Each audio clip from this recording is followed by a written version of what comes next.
are live. Yeah, we are live. This is Jackie White with Your Castle Real Estate. I'm here with Dave Hosterman and Joe Massey. Hey guys. And Money Talk Radio, we're going to do a show here about is it better off to purchase a house or build a custom home? What are the pros and cons and all that good stuff. So this is going to be on Money Talk Radio actually on Saturday, so we're recording it now, but you guys are watching it first. So here we go. Thanks for joining, guys. Yeah, excited to have you here, Jackie.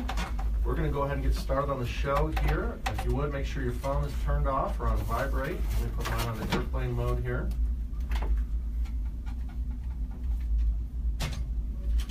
All right, Don, are you ready for us?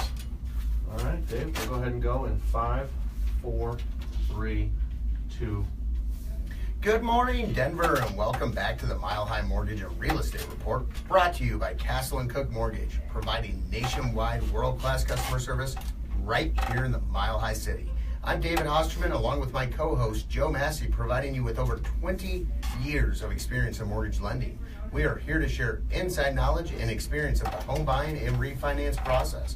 Our guest in the studio today is Jackie White with Your Castle Real Estate. She brings about 4 years of experience in the Denver metro and mountain real estate market, and we've had her on the show before, and very knowledgeable expert when it comes to real estate. So definitely very happy to have you on the show today. And Joe, why don't you tell our listeners what's on tap for today's show? Will do. And hey, welcome back, Dave. We missed you the last couple weeks. I know you've been a little under the weather. I have, yeah, definitely very happy to be back. Yeah, so today we've got a great topic. We're going to talk about building a home versus buying a home. This is something that comes up quite a bit here in the Denver market. We've got Jackie White from Your Castle Real Estate. She's going to weigh in with her 4 years of local real estate experience. Also, you're building a home right now, right? That is correct. Yeah, so it's going to be very good to talk about that. We've got a couple of hot listings and a great open house this week and a terrific event going on in Colorado this weekend. You're listening to the Mile High Mortgage and Real Estate Report on AM1690 KDMT, brought to you by Castle & Cook Mortgage. For any mortgage or real estate finance questions, please call us anytime at 303-501-1400. Thanks so much, Joe. And again, for listeners, it's great to be back here in the studio. I took a couple weeks off there, but definitely happy to be back. So again, for listeners out there, we have Jackie White with Your Castle Real Estate. And like I said, Jackie is an amazing agent, by far one of the best in the business in my personal and professional opinion. Anybody out there that's looking to buy or sell any kind of real estate, or if you just have any general real estate questions, highly encourage you to give her a call. She can be reached at 720-475-6111. Again, Jackie White with Your Castle Real Estate can be reached at 720-475-6111. And again, just got to throw out a quick disclaimer that Castle & Cook Mortgage and Your Castle Real Estate are not affiliated entities. The listeners are not required to use either participant to work with the other participant. Jackie, so happy to have you back on the show. And again, why don't you refresh your listeners just a little bit about yourself and your past real estate experiences? Sure. Thank you guys both for having me back here. I enjoyed it last time when we had a chance to talk a little bit about Foothills real estate, and it's going to be fun to have another discussion here today. So I've been with Your Castle Real Estate for about 4 years now. Love the company and love working with my clients. I've been in real estate a little bit longer, starting out first as a real estate investor. My expertise really is in the foothills, so the Morrison, Conifer, Evergreen area just outside of Denver. Although I end up with a lot of referrals where I end up working down with investors in Denver. So pretty much work across the metro area, but working in the foothills certainly is an expertise of mine. And today we're going to talk a little bit about what it means to purchase a home that's existing. Do you renovate it to better suit your needs, or do you build a home? And what is that process like if you're purchasing a tract home or building a custom home? And I'm right in the middle of that process right now, so I can tell you firsthand exactly what it's like. So yeah, this is going to be a great topic to talk about, and I want to brag about you a little bit. You've been in real estate 4 years, but you're one of the top 10% of agents in the state? Is that right? Yes, that's right. Yeah, and you were originally, the Rookie of the Year at Your Castle Real Estate, I think, Yeah, right? I got that award. Yeah, I was very proud of that. Yeah, so you're new, but you've got a ton of experience that agents that maybe 20 years haven't closed as many transactions as you. Yeah, I think last year we had just over 100,000 transactions, about 30,000 licensed real estate agents. So, you do the math. Most people do about, on average, 3 to 4 deals. Yeah. And I closed somewhere in the high 20s. I'm on track to do that as well this year. So, got a lot of experience behind me. Yeah. And one thing, terrific. Joe, again, not to brag and give Jackie an enormous ego, but I do want to bring up one thing that I consistently see on Facebook, along with other social media platforms. Jackie's ability to market property. That's right. You know, and I think in today's day and age, social media is a huge avenue when it comes to marketing properties. Jackie markets the listings that she has on there and shows the great photos and really makes it very eye-catching to potential buyers out there. And I just love that aspect of your business, Jackie. Thank you so much for that. You know, I think a lot of it comes from my experience before I got into real estate. I worked for a number of large marketing agencies, working for Fortune 500 companies. So just basically took what I did for big companies and kind of scaled it to fit the real estate market. And I think that's really what's helping me to sell homes faster than most folks out there. Yeah, and I think I think that's bigger, you know, up in the foothills, you know, where houses may be tucked away in a cul-de-sac that you can't really see them that well from the street. You know, if people are out there driving around, they can't really see that house. You know, it's tucked away on 3 acres of land, but Jackie makes it visible to everybody. Yeah, it's a terrific marketing strategy. Well, let's get started and talk about some of the most common ways to get a new property.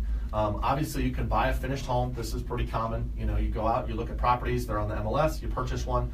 Building a tract home with a builder, you know, there's a lot of builders out, especially in eastern part of Denver and eastern Aurora, or building a custom home on your own lot. So, Jackie, let me start. What are some of the pros and cons of just a regular home purchase? Property's already there, I'm buying it. What's the big benefits of that? Well, you know, when you're purchasing an existing home, you get your process started, you start looking at properties, you go and check out a few, and then you may find something that works for you, you put an offer in, and you can generally close in 30 to 45 days after getting under contract. So the process is a little bit quicker, but you may not find a home that generally fits your needs. There could be some things that have to change, and there might be things you can't modify. And then the question is, what's the expense to make the house work for you?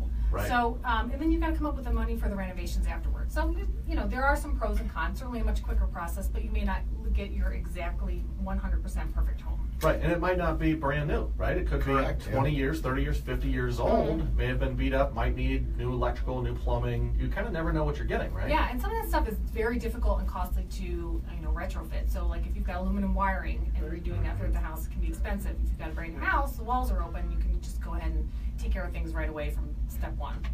And a lot of that stuff too, you know, an older home, Joe, you know, I've had clients before that, you know, their plumbing, you know, the plumbing in a 1960s house was built to, you know, suffice for a 1960s, you know, toilet and washing machine and washer and stuff like that.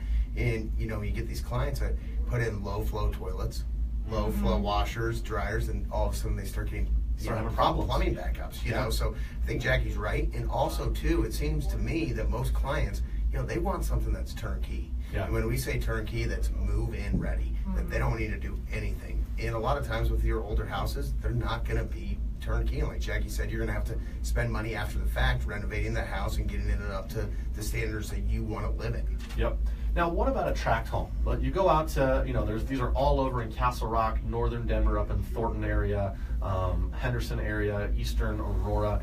You go out, you see homes or see the signs for KB Homes, Shea Homes, or a lot of the other builders that we've heard of. How does that work, Jackie? Walk us through that process a little bit. Yeah, so, you know, a lot of times folks will be driving around town and they'll say, oh, hey, there's a great new community. They get, you know, distracted by the fact that it's shiny and new and everything's going to be brand new in that neighborhood. So the first thing to make note of is you'll see a lot, the big billboards, they'll say something like from the low 400s or the low 500s, and they'll think, wow, this is great, I have a brand new home in my price range. However, what happens is once you go to the design center, when you pick your finishes, well, hey, not everybody wants linoleum flooring. That might be what you get in the low 400s. You want hardwood, you want better windows, you want the, you know, high efficiency toilets, whatever the case may be. Well, you're going to really creep up in price pretty quickly. You know, when you have that process, for some people it might be great because they have less options. For those people who have a tough time making decisions, it's almost like ordering off a menu. Like, here's your 3 floor plans, pick the one that works for you. Okay, now pick up these 2 lighting options and you're done. Right. You do have to put down some earnest money, and sometimes that can be non-refundable once you get to a certain point, and you still have the waiting process. So once you select a lot, you may have, you know, 6, 9, 12 months before the home is completed. So you have to make, you know, plans for your living situation in the meantime. But, you know, there are some things you have to consider too when you go into that design center and make all your finished choices. You don't want to over-improve for the neighborhood. So the main thing that I always advise folks when they're looking at, you know, tract homes is find out from the sales staff what the average, expenditure is in the design center, because if you're going in and spending $150,000 and getting your house, really tricked out, you're going to be well above what maybe everybody else in the neighborhood is spending $50,000 Right. on. You never want to be the most expensive or the least expensive. Exactly. You want to be right in the middle, right? Exactly. Now, Joe, I got a quick question for Yeah. you about, new home construction in the appraisal process. Mm-hmm. Can you explain to our listeners how that works when the appraiser goes out to the property and the house isn't 100% complete? Yeah, I have a couple of these going right now. The appraiser goes out usually about 3 weeks prior to completion, and the structure's up. It's maybe missing a couple of doors, maybe some bathroom finishes, etc. And the appraiser goes out and completes the property subject to all the finishes. And they say, okay, this property's worth $400,000, subject to the bathroom, the kitchen, and all the painting being finished. Then we move forward. We approve the loan. And then generally about 3 days to about a week prior to the closing, we send the appraiser back out to do a final inspection, and he says, yep, all the construction's completed. Here's a copy of the certificate of occupancy. It's ready to go. Now we can move forward and do the actual closing. And that's going to be a different process for a tract home versus an existing property. Totally, yeah. An existing property, it's already there, it's ready to go. So the appraisal piece is definitely an important piece in any of these types of transactions. And I think you brought up another valid point, is the certificate of occupancy, or what we call in the industry, your CO. Mm-hmm. That's, a pretty critical piece of the puzzle to obtain that Right. before closing, Right. So Yeah, if it's not ready to be occupied, we can't give you a loan on it. We got to make sure you can live in it. Yes, right? totally. Now let's talk about custom homes. Now, Jackie, I know this is something you're going through right now.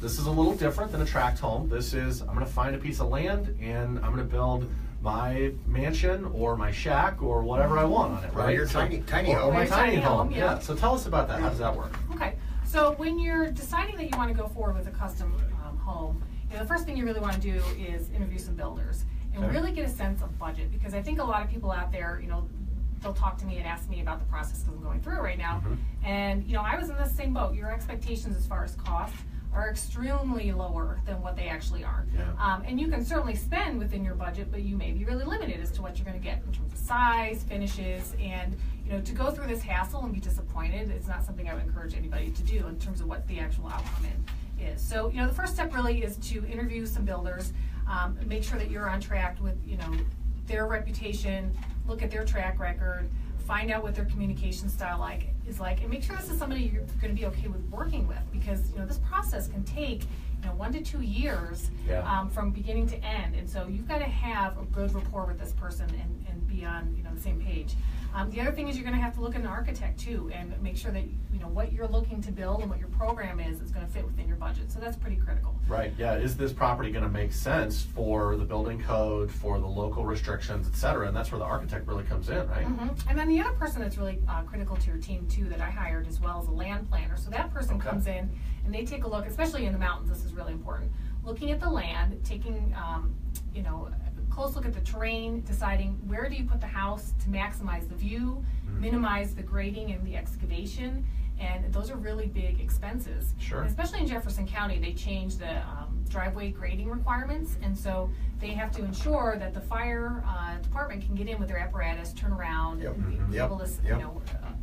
deal with a fire if there's any emergencies.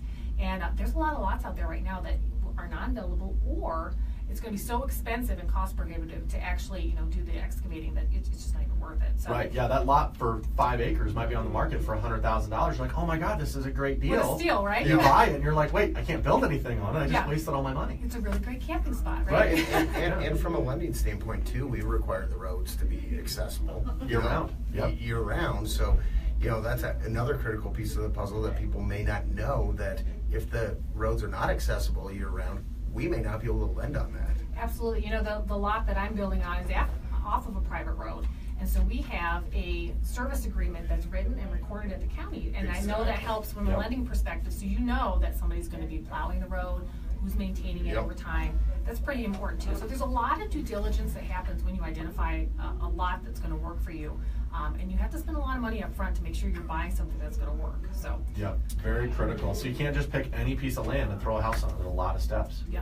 Now, Joe, I got a quick question for you. Yeah. Can we explain to our listeners out there, about lending types in regards to, regular house, KB homes, Lennar, Rich Richmond American Sure. or a custom home. But before we do that, I definitely want to plug Jackie White with Your Castle Real Estate again. Yeah. Anybody out there looking to buy or sell any kind of real estate can reach out to Jackie at 720-475-6111. And again, Jackie, thanks so much for being on today's show. Yeah, thank you. It's my pleasure. Yeah, so Dave, what you're talking about is the different types of lending options. If you're buying an existing home, it's pretty easy. Just like a lot of people have gotten a mortgage, you put your 5, 10, 20% down, you get a new mortgage, and you're making your payments for 30 years. If you're buying a tract home, kind of similar. Now there's going to be some earnest money that you're going to make deposits along the way, especially as you're going to the design center and buying larger or nicer improvements. You're going to have a little bit more earnest money, but then you get that certificate of occupancy. You're going to close, and it's a regular, normal mortgage for the full 30 years. Now, in a custom home like Jackie's doing right now, you're going to have some soft costs out of pocket up front. What are those, Jackie, soft costs? Sure. So, once you identify a property that's going to work for you, there's a lot of expenses that happen up front. So, first of all, you got to buy the land. So you can either purchase with cash or you can find a lender that's going to be able to work with you on that. The next thing is you want to survey the property. You want to know exactly what you're buying, and you need a topography survey too. That's pretty critical for the builder and the excavator to determine, okay, where is this house going to be positioned.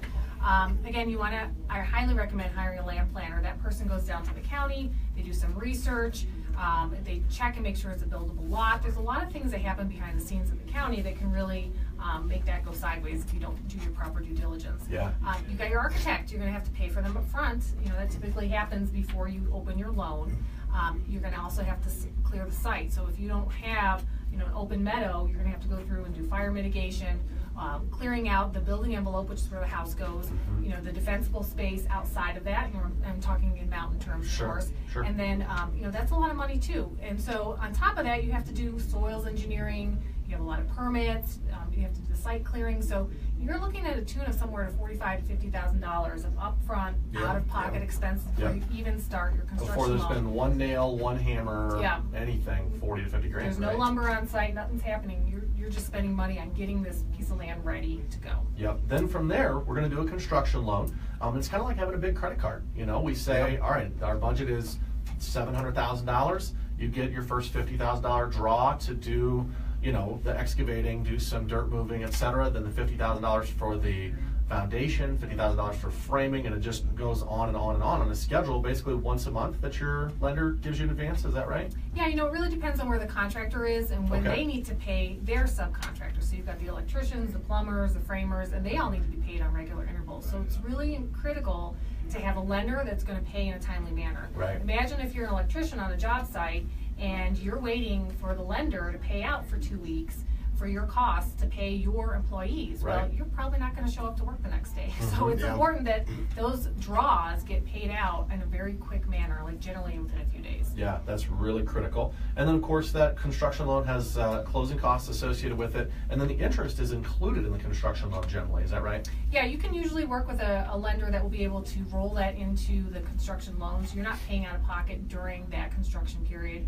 which is helpful because most people are living in another home, whether they're renting or they own it, and so you don't want to have multiple mortgage payments during that construction period. And Joe, so the construction's done. Yep. You got to get permanent financing, correct? Right. That's where you and I come into play. Yep. That, okay, you've spent $700,000 on this home. It's finished. It's worth $900,000. We're going to come in and do a regular 30-year fixed-rate loan to pay off that construction loan and finance it out over the entire remaining 30-year term. Now, again, for listeners that are listening today about this, it is imperative for the consumer who is building that project or that home to maintain their employment status, make sure that their credit stays good, and because they have to qualify for that permanent financing, and the last thing that they want to do is be stuck with a construction loan that is typically a balloon type loan. Right. Or a short-term loan, not a 30-year fix. Yeah, they're usually 12 to 18, maybe 24 months, depending on the scope of the construction. You've got to be prepared to get that loan paid off and refinanced there at the end of the construction term. Exactly.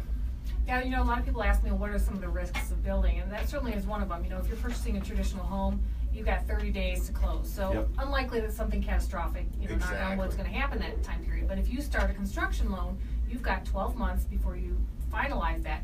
Rates can change. For your permanent financing, you could have a health issue or a job change, status change. So that could really happen during that 12-month period. So there is some risk associated with that, and you really have to be prepared for any sort of surprises.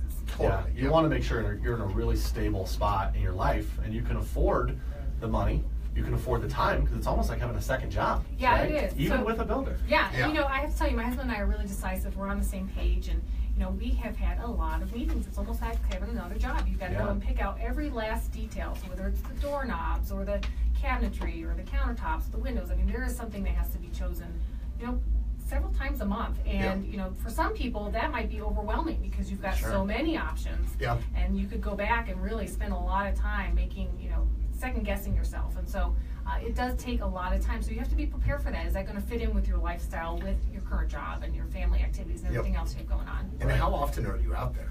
Oh my gosh! Oh, of course. I mean, it's near me, so I'm going to check on it all the time, right? Exactly. So, but you have to go out there pretty often because every once in a while, even though you have everything written down, you've got your plans. Sometimes people make mistakes. I actually ran by my property the other day because it had snowed outside, and I thought, I want to go see what it looks like in the snow. Yeah. And I happened to be there, and I noticed that they were going to put the stove in a different position than what we'd originally talked about, and I happened to catch it right before they, ran the gas line. And so it was fortunate, and that kind of stuff, I've been very lucky, hasn't happened frequently, but it's one of those deals where you do want to check on it every time, a couple times a week. Just swing by and see, is there anything we want to change? Is there anything we want to just make sure everything's on track. Yeah, it's human beings building the structure, right? Yeah. Mistakes happen. The stove's turned 90 degrees the wrong way, or this turned 90 degrees the wrong way. If you don't catch that early, it can be a costly repair that you have to make. Exactly. Yeah. You're listening to the Mile High Mortgage and Real Estate Report on AM 1690 KDMT, brought to you by Castle & Cook Mortgage. For any mortgage or real estate finance questions, please call us anytime at 303-501-1400. Here in the studio today, we have Jackie White with Your Castle Real Estate, talking about the differences between buying a home or building a home.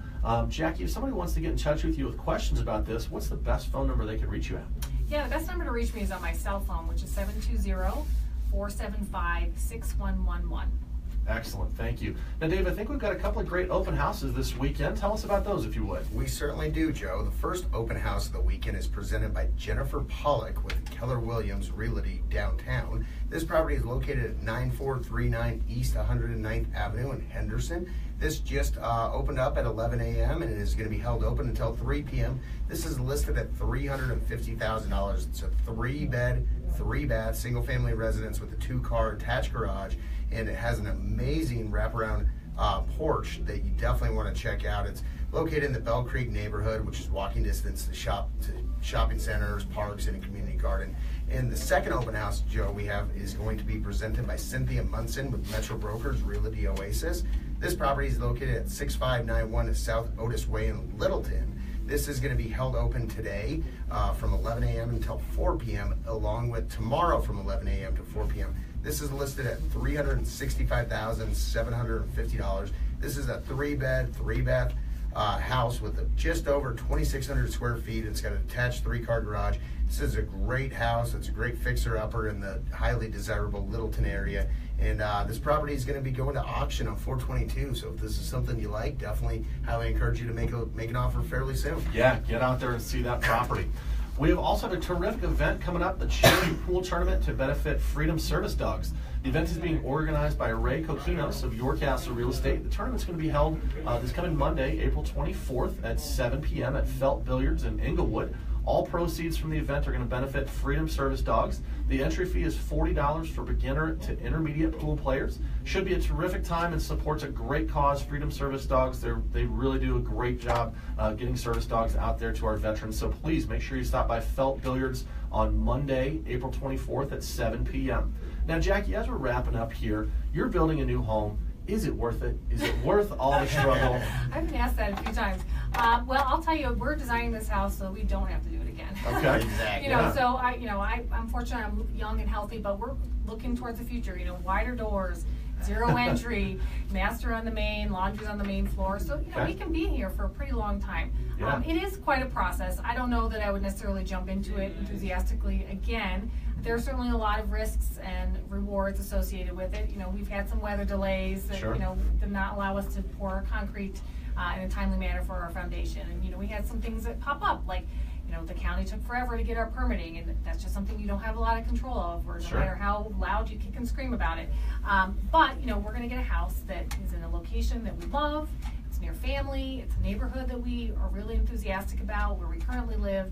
And it's something that, I'm really excited about moving into in a couple months. Yeah, so, it's not for everybody. And certainly if you have questions, I can tell you, I'll be a straight shooter in terms of what it's like. Yeah. I'm always happy to answer questions because I think there's something to be said for, spending the time and getting what you want versus is it worth, all that effort, because it does come with time. That's awesome. Now, if somebody wants to get in touch with you with questions, if they want to buy a home, build a home, or even go look at some tract homes with you, what's the best phone number they could reach you? Yeah, best number to reach me is 720-475-6111, which is my cell phone. Happy to answer a phone call or text from you. Awesome. Thank you so much for joining us.